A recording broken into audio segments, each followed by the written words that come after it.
السلام عليكم متابعيني في كل مكان، اهلا بيكم في قناه كروشيه علم وفن. النهارده ان شاء الله كانت تعليم غرزه جديده وهي غرزه الفشار او الحمصه. هي غرزه سهله وبسيطه جدا وممكن تعملي بيها شنطه او مشاريع تانية كتير. انا كنت عامله معايا منها هي، بصي جمالها، بصي حلاوتها عامله ازاي. فطبعا دي غرزه جميله جدا وممكن تعملي بيها جميع انواع حاجات كتير جدا. تمام، يلا بينا من غير ما نطول على بعض نخشوا نتعلموا الغرزه ان شاء الله. اقرب لكم الكاميرا شويه.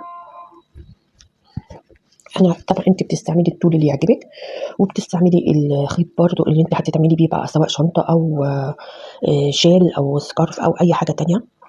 فانت اللي ممكن تحددي انت هتستعملي خيط ايه. انا هستعمل خيط عادي جدا اليزا، وهستعمل ان شاء الله كده ابره 4.5. انا هعمل غرزه البدايه. طبعا غرزه الكروشيه، غرزه الفشاره تكون من مضاعفات العدد 3. ادي 1 2 3 4 7 8 9 10 11 12 13 14. انا طبعا هقف على 15 لان انا مش محتاجه اطول من كده دلوقتي، لان انا بوريكم عينه صغيره منها مش اكتر. انا طبعا هرتفع بسلسله كده، وهخش في تالت واحده.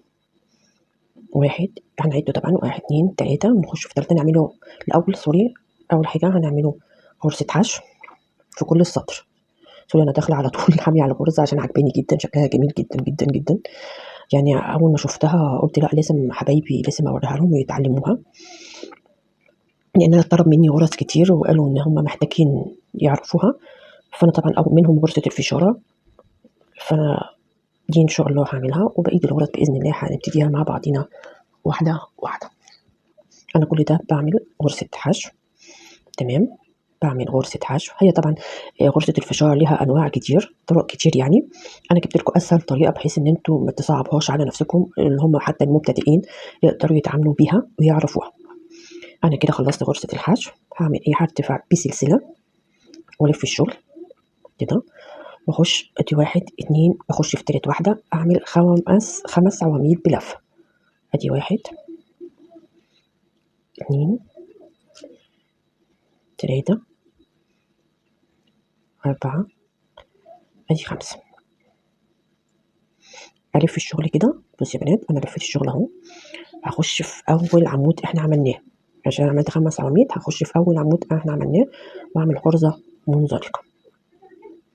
تمام، بعد كده هرتفع بسلسلتين اهي، اول فشاره عملناه. تمام، بعد كده اجي واعد بعديها 3، 1 2 3، واعمل اخش اعمل برضو خمس خوامس، مش عارفه ليه جايبه معايا خوامس 5 عواميد بلفه. تمام، ادي كده 3 4 5. هعمل ايه تاني؟ هلف الشغل كده، ماشي، هلفه كده واخش في اول عمود واعمل غرزه منزلقه. دي كده تاني في الشغل معانا، وارتفع بسلسلتين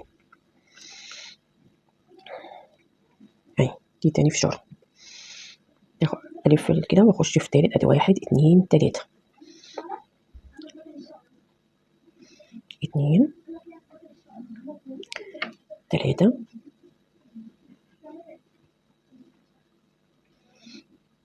4، ادي 5. مش يا حبايبي، هلف الشغل واخش في اول عمود عملته من ال5 عواميد واسحب منزلقه. تمام كده، وارتفع بسلسلتين. بعد كده ادي 1 2 3 تاني. طبعا انت بتتحكمي في الطول اللي انت عايزاه. تمام، انا طبعا بعمل بس عينه بحيث ان انا اوريكم غرزه الفشاره بتتعمل ازاي، اللي هي الطريقه السهله فعلا. يعني ليها طرق كتيره جدا ودي اسهلهم. كده احنا عملنا 5. هنلف الشغل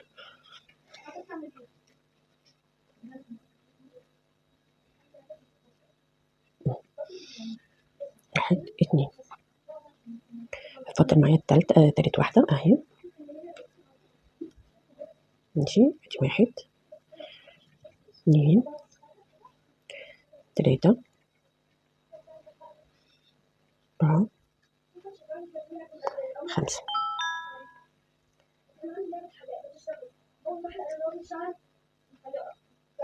كده ال5 اتفكت. انا اعملها تاني والف كده اهو، واخش واعمل منزلقه. ماشي اهي. غرزة الحشو سوري غرزة الفشارة. اعمل ايه؟ هرتفع ب3 سلاسل كده، وهخش في اول واحدة كده. دي حركة مهمة قوي، هخش فيها كده واعمل غرزة حشو. بعد كده اخش في اول عمود واعمل غرزة حشو، واخش في الفراغات واعمل غرزتين حشو. وبقى انا دخلت في اول هنا عملت غرزة حشو، تمام. وبعد كده دخلت في اول عمود عملت غرزة حشو، وبعد كده دخلت في العمودين عملت غرزة حشو.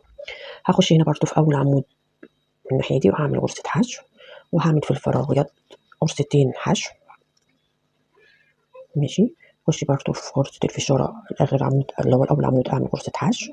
بعد كده اخش في في الغرز اعمل غرزة حشو، تمام. اهي بصي، شايفين يا بنات؟ اهي غرزة حشو في الفراغات غرزة حشو. اجي في الاخيرة كده غرزة حشو، ارتفع بسلسلة والف الشغل، تمام. ادي واحد. هنعمل ايه بقى؟ بص انا كده ارتفعت بسلسلة، عندي هنا 1 2 3. اخش في التالتة واعمل في التالتة بصي، وفي عند الفراغ التالتة عند الفراغ واعمل غرزة حشو. ايه واو، غرزة عمود بلفة 2 أو 5 طبعا عواميد بلفة 2 3 4 5 5 عواميد بلفة، ماشي. هلف الشغل تاني واعمل نفس الموضوع، اعمل غرزة منزلقة وارتفع بسلسلتين اول غرزة في شغل، ماشي. اجي عندي برضو تالت واحدة والف 1 2 3 عند التالتة وعند الفراغ اعمل غرزة عمود بلفة 2 3 ادي 4 5 والف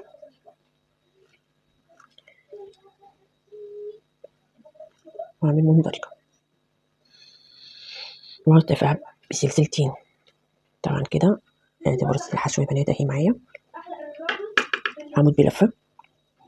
انا معلقة معايا غرزة حشو مش عارفة ليه، معلش انا بعمل شغل حصان، بعمل حصان فالحصان اكتر وحشو كان بعمله بغرزة الحشو، فمعلقة معايا غرزة حشو. طبعا بعمل غرزة عمود بلفة فهي معلقة معايا غرزة حشو. ان شاء الله بس اخلصه غرزة شكل الحصان وانزله لكم باذن الله كده، اوريكم جمال الحصان هو كمان. بعمل غرزة منزلقة وارتفع بسلسلتين، باجي عند التالتة برضو هنا تالت واحدة وعند الفراغ تعملي عمود بلفة 2 3 4 5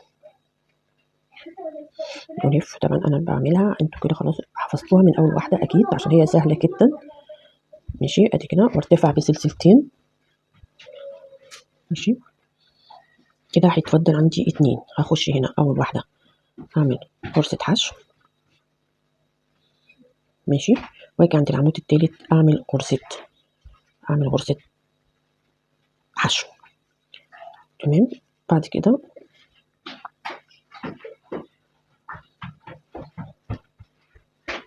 كده ارتفع ب3 عواميد والف الشغل كده.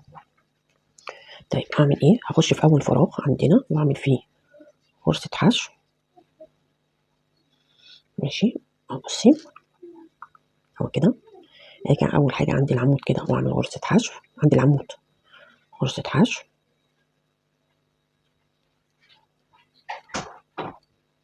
بعد كده هاجي عند الفراغ واعمل غرزة حشو، بعد كده اجي عند الفشارة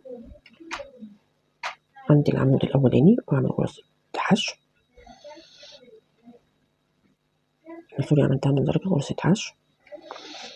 باجي عند بقى الفراغات اعمل غرزتين حشو عادي زي ما احنا عملنا، عند الفشارة غرزة حشو، عند الفراغين 2 غرزة حشو، عند الفراغ العمود بلفة أول عمود بعمل غرزة حشو، عند الفراغات بعمل غرزة 2 حشو. عندي الفراغ برضو أول عمود بعمل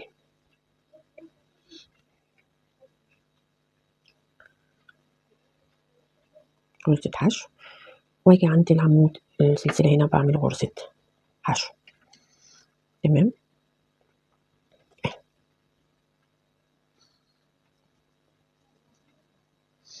بعد كده برتفع بسلسلة بلف الشغل، واجي عند أول فراغ أدي 1 2 أعمل هنا أدي 1 2 أعمل غرزة فشارة.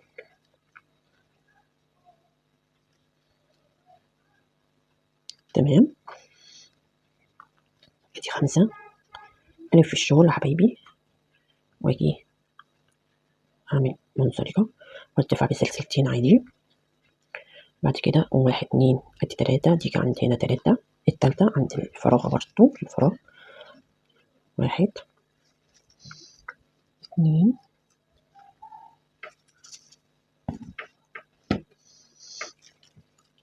3 4 أدي 5.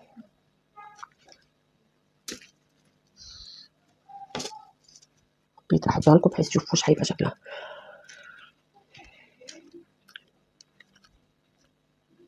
ارتفع بسلسلتين نروح أدي 1 2 أدي 3